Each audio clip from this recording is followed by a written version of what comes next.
21 साल देश की सेवा करने के बाद रिटायर्ड फौजी ने अब गांव की गरीब महिलाओं और लड़कियों को आत्मनिर्भर बनाने का बीड़ा उठाया है।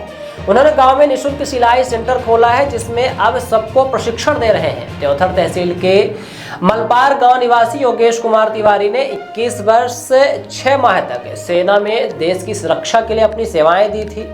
सेना से नौकरी के बाद वे 6 माह पूर्व सेवानिवृत्त हो गए और वापस आकर अपने गांव में रहने लगे। गांव की गरीब लड़कियां सिलाई प्रशिक्षण के लिए 10 किलोमीटर दूर चाक घाट जाया करती थी, जिससे उनको परेशानी होती थी। इसके लिए अब रिटायर्ड फौजी ने अपने गांव में ही सिलाई केंद्र खोल दिया। यहां पर वे गांव की सभी गरीब लड़कियों और महिलाओं को सिलाई का निःशुल्क प्रशिक्षण दे रहे हैं। वर्तमान में उनके यहाँ 45 महिलाएं प्रशिक्षण ले रही हैं और उनको सिखाने के लिए 3 मशीनें सहित कपड़ा वे स्वयं खरीदकर उपलब्ध करवाते हैं। उनके इस काम से अब गांव की गरीब महिलाएं सिलाई सीखकर आत्मनिर्भर बन सकती हैं। उन्होंने बताया कि जब वे छुट्टी में अपने गांव आते थे तो यहां से कई लड़कियां सिलाई प्रशिक्षण के लिए चाक घाट व त्योथर जाती थी। ऐसी गरीब लड़कियों के रिटायरमेंट के बाद प्रशिक्षण केंद्र खोलने का निश्चय किया था।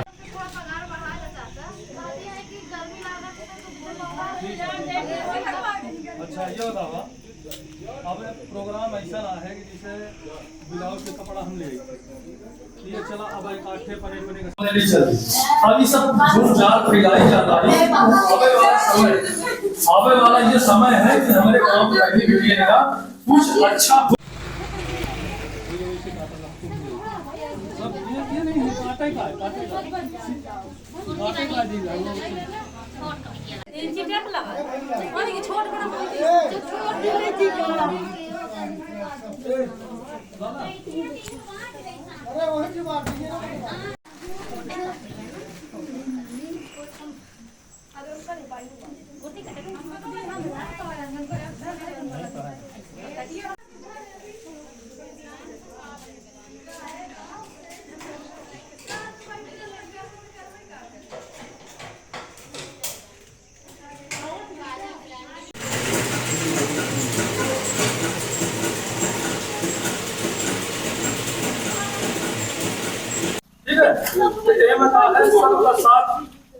सबका साथ चलिए मिलजुल के जैसे जैसे कौन चीज इनसे बनाते दोनों चीज इनसे बनाते दोनों चीज टीम बनावा और अपन जो है एक दूसरे का बहुत जरूरी है। सिलाई में बहुत सारी व्यवस्थाएं बहुत सारी चीजें करो चीजें एक दूसरे का कई सब मशीन फ्री में दे सिलाई जहाँ करिए वो जगह और तो बाहर ही नहीं भैया ये हो अंदर कहीं दे नहीं फिर बाहर खड़ा करिए।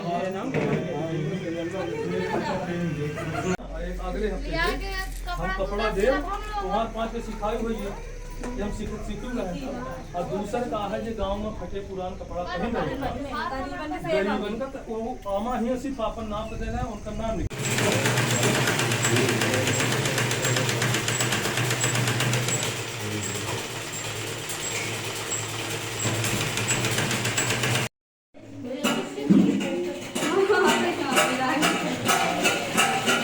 दूसरे से भूल चुकाए आगे बताओ इनका बताओ तो ये सब पीछे क्यों न रहे पीछे। क्या नाम है आपका? मेरा नाम योगेश कुमार तिवारी है। जैसा कि आप सैनिक हैं जी, कैसे विचार है कि निःशुल्क सिलाई सेंटर? देखो राजन भाई, जब मैं सर्विस करता था और छुट्टी जब भी आता था तो एक चीज़ का हमेशा मुझे आभास होता था कि हमारा गांव जो है त्योथर करीब लगभग 5-6 किलोमीटर पड़ता है। इधर मार्केट चाक घाट जो है 10-12 किलोमीटर पड़ जाता है।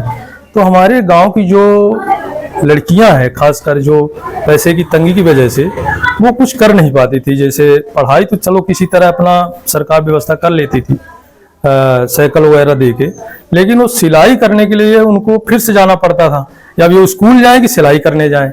ये व्यवस्था जो थी तो दूर थी होने के कारण वो सिलाई नहीं सीख पाती थी। तो मेरे मन में ये हमेशा मतलब एक विचार रहता था कि मैं कुछ गांव के लिए करूं, कुछ करने का मतलब एक जुनून होता था। तो मुझे लगा कि क्यों ना सिलाई सेंटर खोला जाए और अपने गांव के लड़कियों महिलाओं के लिए कुछ आत्मनिर्भर कुछ अपने लिए कर सके। और यही बेटियां जो आज हमारे गांव में है, कल दूसरे गांव में जाएंगी, तीसरे गांव में जाएंगी, वहां भी इस चीज को मतलब आगे बढ़ाएं, आत्मनिर्भर बने।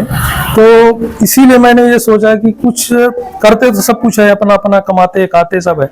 मुझे ऐसा क्यों मतलब लगा कि कुछ लड़कियों के लिए किया जाए। इसलिए मैंने सोचा था कि जिस दिन मैं पेंशन जाऊंगा, मैं एक फौजी हूं और 21 साल 4 महीने देश की सेवा किया, और मैं ये पहले से ही प्लानिंग करके रखा था कि जब भी मैं कभी पेंशन आऊंगा तो सबसे पहले ये कार्य मैं करूंगा। और जब मैं पेंशन आया उसके 1 महीने बाद ही मैंने ये स्टार्टअप किया। ये मेरा ग्राम मलपार और अंजोरा के बीच में ये स्टार्टअप रहा, सिलाई सेंटर, जो काफी जितना मैं सोचा नहीं था उससे अच्छा लेडीजें लड़कियां बढ़ चढ़ के हिस्सा ली। और आज जो है करीब 40 से 50 लेडीजें लड़कियां मिलजुल के सिलाई सीख रही हैं। और मेरा प्रयास ये है कि मैं त्योंथर तहसील से ज्यादा गांव में पहुंच कर ये सेवा बहन बेटियों को दे पाऊं। अगला प्रोग्राम मेरा जुलाई 1 तारीख से अंजोरा में खुल जाएगा। तो मैं अंजोरा के लड़कियों किसी प्रकार का शुल्क लिया जाता है? नहीं, मैं शुल्क किसी से नहीं लेता। मैं जितना हो सकता है मैं अपना खर्चा क्लोज करके, मैं अपना पैसा बचा के, जो मैं फालतू का खर्चा है उसको मैंने क्लोज कर दिया, और उसी पैसे से मैं इनको फ्री कपड़ा देता हूँ, फ्री सिलाई देता हूँ, सिलाई मशीन देता हूँ। हम मतलब इनको मतलब ये आए, ये कुछ न लेके आए, सब सारी व्यवस्था मैं करता हूँ।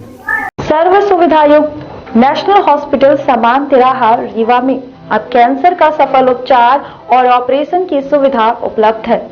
हमारे यहाँ मिल रहा है आयुष्मान भारत निरामय योजना का लाभ। आयुष्मान जन आरोग्य योजना के तहत सभी प्रकार के मेडिक्लेम की सुविधा उपलब्ध है।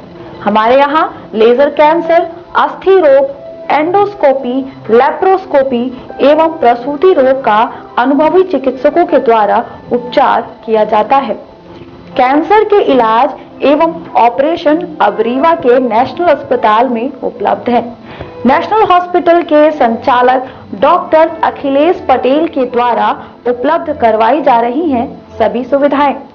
आयुष्मान से संबंधित किसी भी प्रकार की जानकारी के लिए संपर्क करें मोबाइल नंबर 9691288560 पर, या फिर संपर्क करें 7566831551 पर। हमारा पता है नेशनल हॉस्पिटल समान तिराहा रीवा। संपर्क करें 07662359974 पर, या फिर संपर्क करें 8602885990 पर।